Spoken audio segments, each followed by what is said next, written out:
Hi folks, Roland Martin here for a YouTube discussion about spinnerbaits. And that is, how do you maximize your spinnerbait? You know, you can go buy any number of spinnerbaits in 1/4 ounce all the way up to, say, 1 ounce. Or you can change around with what you have and make use of the blade sizes and make use of different skirts. Now, there's nothing sacred about a skirt. That's a white skirt.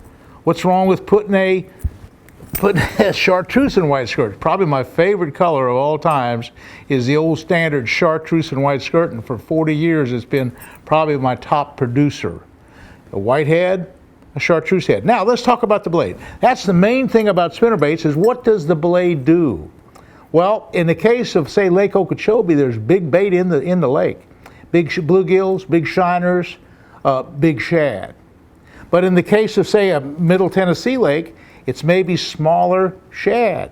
Maybe it's the threadfin shad that we're talking about. So rather than have a big number 5 blade, it's so easy to change the blade. If you have these blades already made up with the swivel and the O-rings attached, all you really have to do is take a pair of pliers, take that bar right here and just bend it out just for a second.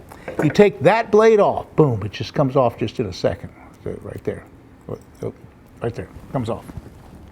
Okay, here's a smaller one. Here's a number 4 silver blade. I could put it on, bend it back. If I wanted to go, say, deep, really deep, and just make a whole different set of profile, I could take a number 3 blade, and that's a gold one. I could do a silver.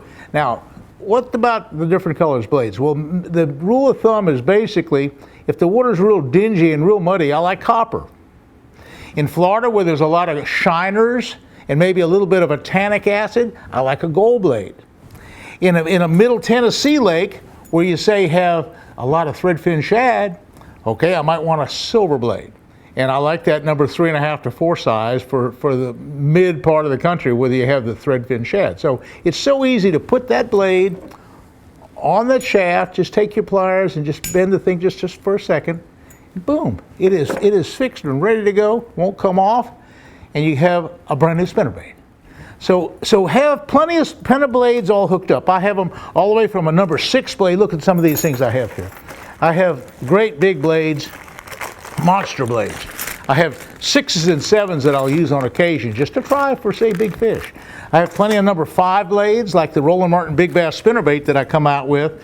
That's the standard Roland Martin Big Bass spinnerbait. That's a 3/4 ounce. That has a number 5 blade. That's set up for big fish.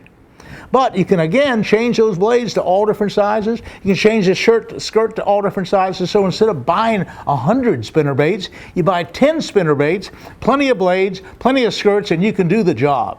And so that's what I do. I have a spinnerbait kit in all my boats. It's so easy to do. You can go down to Bass Pro Shop or go to Netcraft or some of the other places, and you can buy blades cheap. I mean, for just a couple bucks, you get a dozen or so blades. And the O-rings are cheap. The little swivels are cheap. The skirts are cheap. You can get these packs of skirts for like $3 or $4, and it's like 5 or 6 skirts. So it's not expensive switching all the components of a spinnerbait. Nothing's sacred about a spinnerbait. Try different sizes, different size blades, different colors, and you'll come out ahead. So remember to try different combinations. That's the secret of spinnerbait fishing.